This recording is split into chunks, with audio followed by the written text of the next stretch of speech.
Bueno, y para seguir conversando sobre la situación de la salud pública en nuestro país, la gestión y el liderazgo que se está llevando en este sector tan importante de un país como el nuestro, y también del coronavirus y algunos mitos que es importante seguir precisando, ¿no? Y estoy acompañado del exministro de Salud, Abel Salinas, a quien de inmediato le doy la bienvenida. Nuevamente, Abel, hemos conversado el viernes por la noche, pero yo creo que tenemos que seguir tratando el tema. Definitivamente, porque el tema va a ser muy dinámico, va a ser muy cambiante. Yo quisiera primero enviar un mensaje de tranquilidad a la población en general, en el sentido que es cierto que en las próximas horas y en los próximos días muy probablemente vamos a tener... Van a aparecer más casos. Van a aparecer más casos.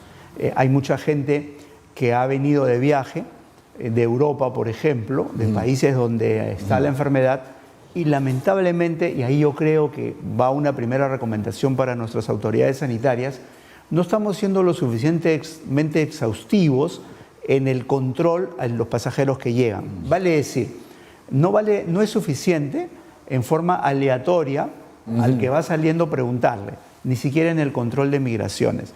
Yo creo que esto se tiene que hacer documentado, como ya tenemos la experiencia en el Perú. En el 2009, en la pandemia de H1N1, a bordo todos los pasajeros tenían que llenar un formulario, un formato donde daban cuenta de algunos datos que son importantes para poder evaluar si es un posible de riesgo o no. Ajá.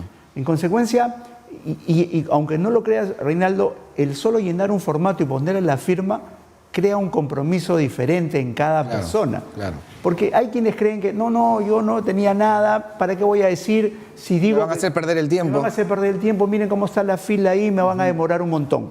En consecuencia, ocultan la información. Lo otro tiene un carácter de declaración jurada, que en todo caso ya obliga a tener más compromiso. Y la línea aérea también lo debe hacer. En consecuencia, creo que por ahí debemos intensificar también. Porque en las próximas semanas, en los próximos días, no dudo que tengamos casos, lamentablemente, por ese origen. Ahora, me sirvió mucho la conversación del viernes, al menos para esclarecer entre la familia y las personas con las que he departido en estos últimos días, de que si uno está gripado de pronto, para que realmente tenga algún tipo de indicio, lo primero que tiene que tener en cuenta es que si se ha relacionado o no con una persona que está confirmada que lleva el coronavirus, ¿no? Y esto ha sido comprobado con estos últimos casos, porque ya lo acaban de confirmar, son de los 7 casos, 5 son familiares del caso 0, o sea, del primero, y 1 es un amigo cercano. Así es. Entonces, es necesario ese contacto. De otro modo, no todos los que están resfriados tendrían que preocuparse. Así es. No es que nos vamos a contagiar en la calle por andar caminando. Todavía hay, digamos, casos índices o núcleos muy cerrados. Esta es una fase de la enfermedad. Por lo menos por ahora todo esto es válido. Más adelante, si es que los casos se multiplican, ahí sí ya no vamos, ya hay gente que va a contagiar que no necesariamente viajó o tuvo contacto conocido con alguien que viajaba, pero ya se va contagiando, por ejemplo, en los colegios, en los centros laborales, en el transporte público. Eso puede ocurrir todavía en unos días más.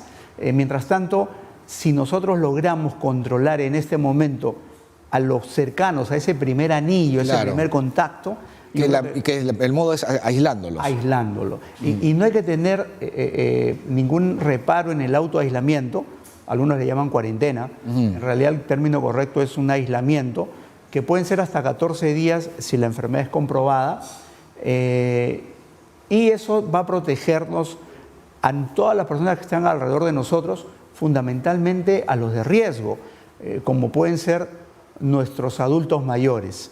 Hay que tener mucho cuidado con ellos porque ellos sí podrían hacer una enfermedad más seria, mientras que la mayoría, el 80%, probablemente vamos a tener enfermedad muy leve o inclusive casi asintomática.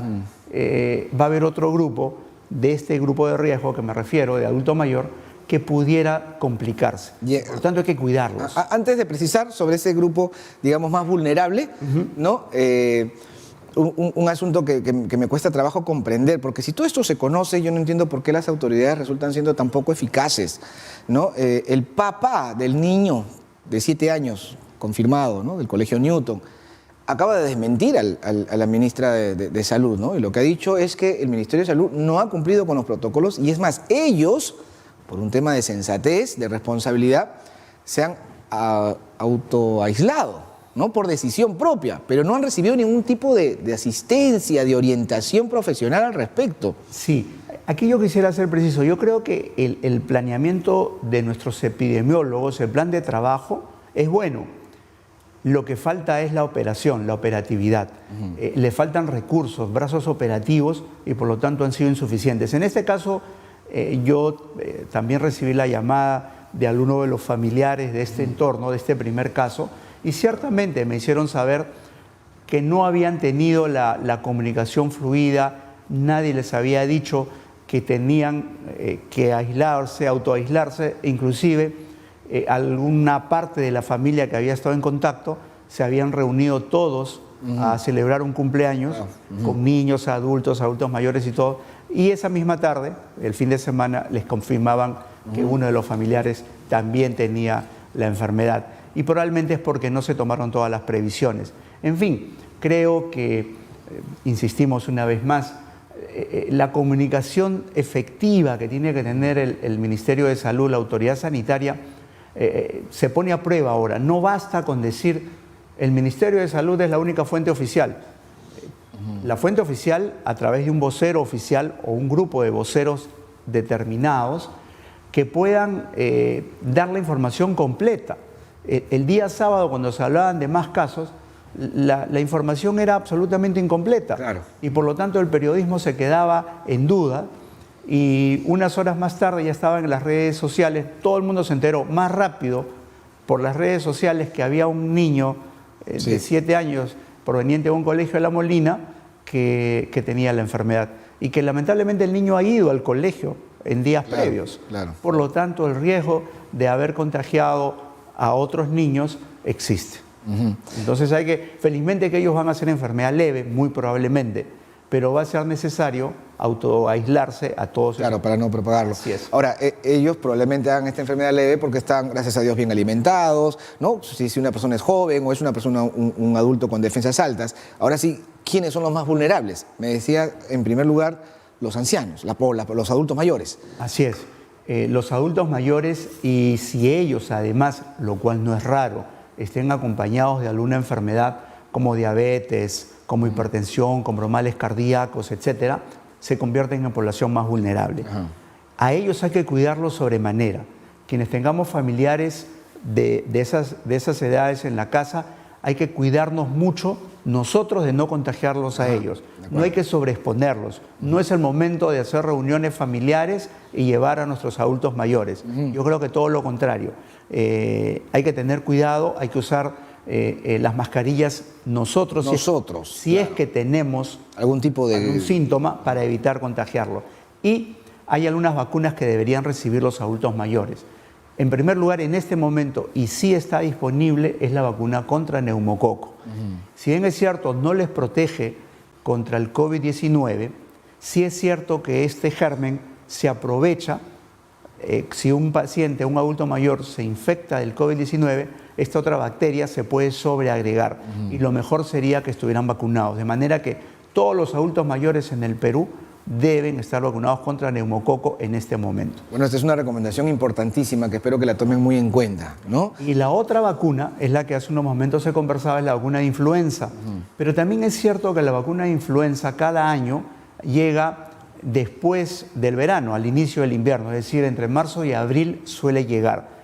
Y eso es por un tema de producción de la vacuna, porque cada año el virus cambia y los fabricantes se toman su tiempo para hacerlo. No es posible hacerlo con mayor celeridad.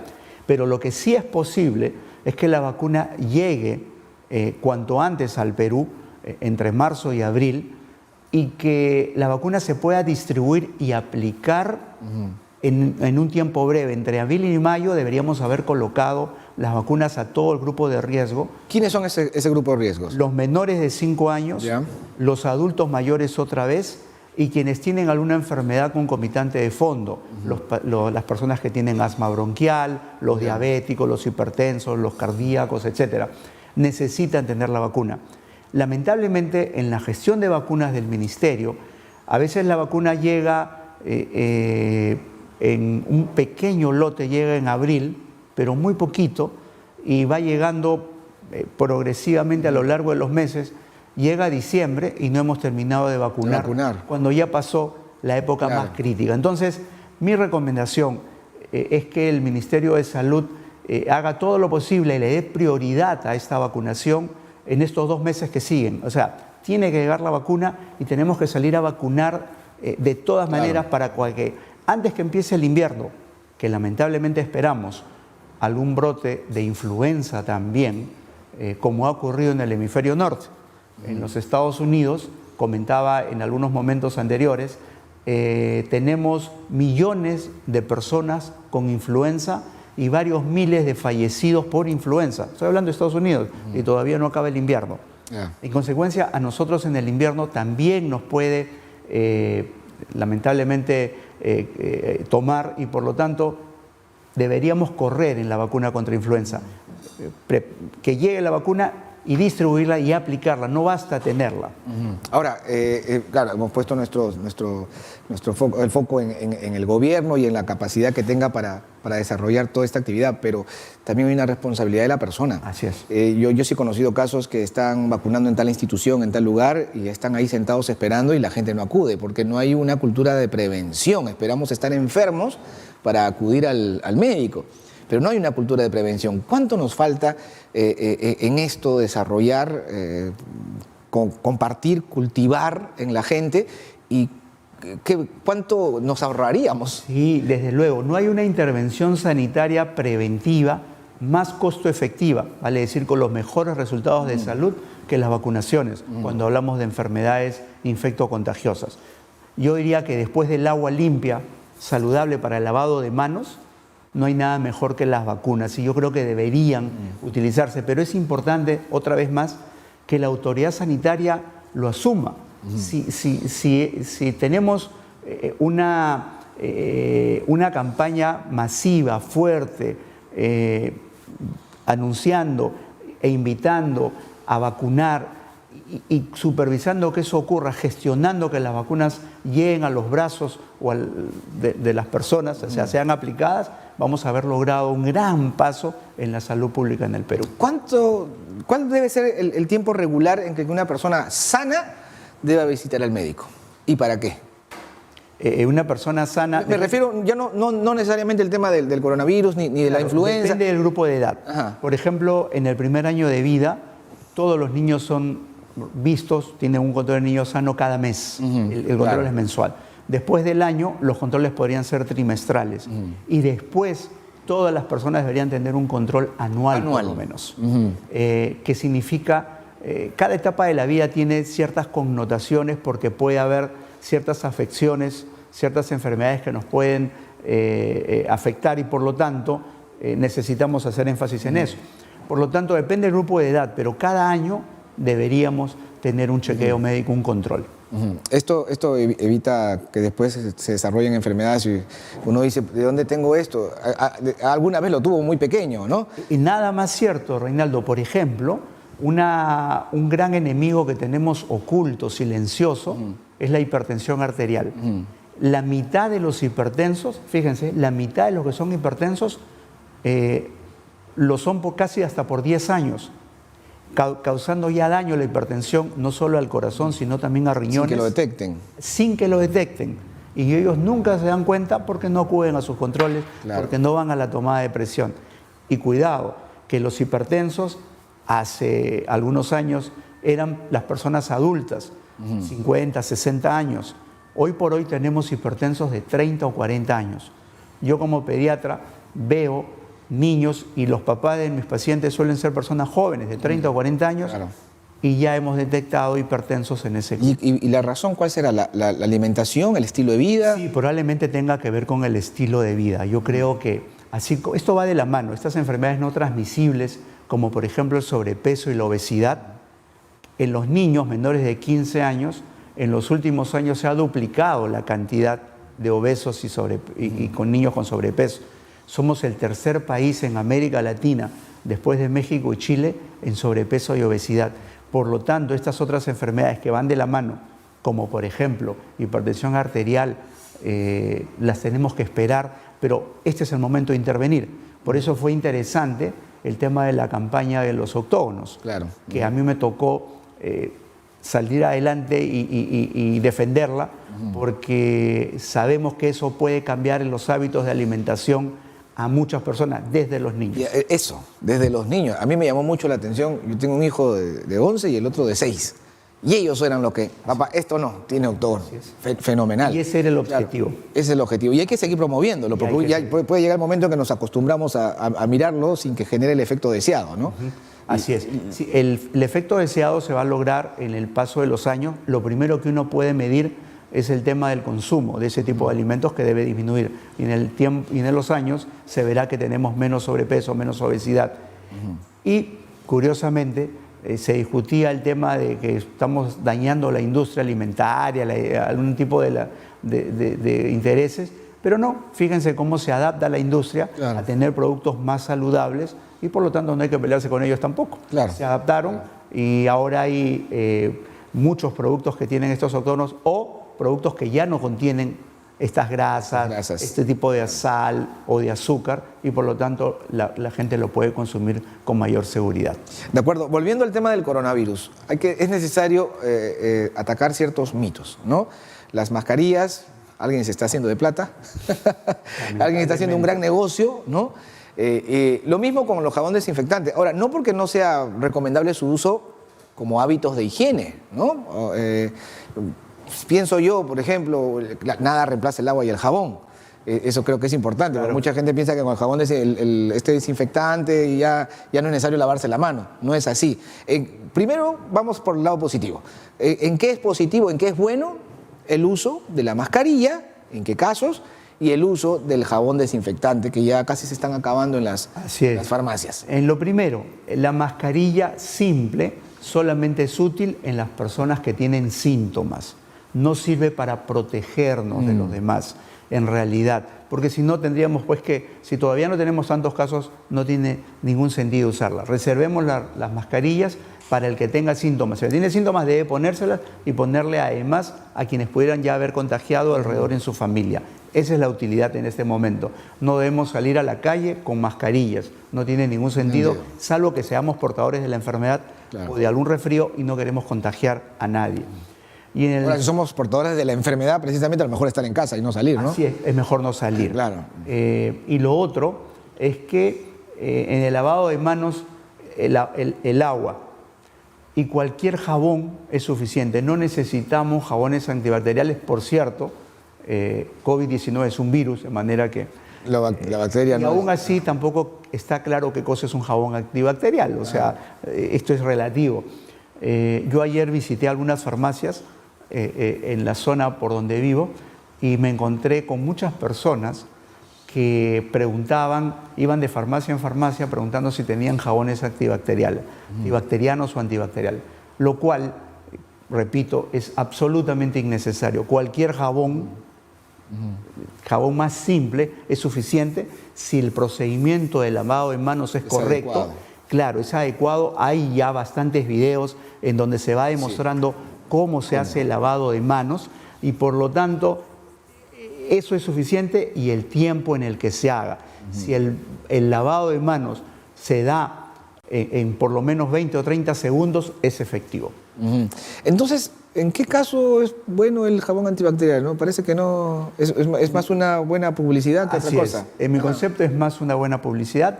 Yo creo que hay otro tipo de jabones germicidas que se utilizan en las salas de operaciones, por ejemplo, que tienen otro efecto, pero esos no son los comerciales, los que se venden para el común uso. Lamentablemente en nuestras ciudades, tampoco amigables, no siempre hay un baño, y si lo hay, muy difícil que haya un lugar donde uno pueda lavarse las manos y encontrar jabón, ¿no? Entonces quizás ese jabón antibacterial haya servido para eso. Estoy en la calle y no tengo dónde más, al menos esparzo un poco las bacterias.